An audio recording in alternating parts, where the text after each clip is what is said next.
আল্লাহ জিন জাতি তৈরি করলেন। জিন জাতির আদি পিতার নাম তারান্নুস। জীবনে হায়াত পেয়েছিল ৬০,০০০ বছর। আল্লাহর পথে দাওয়াত দিলেন তারান্নুস আবুল জিন, জিন জাতির বাবা।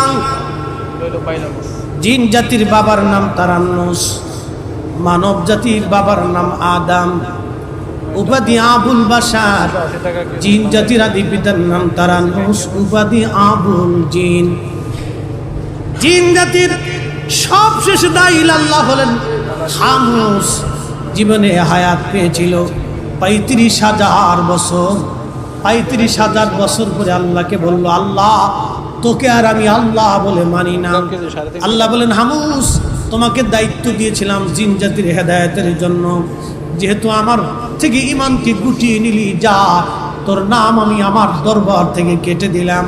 খামুসের 2টা সন্তান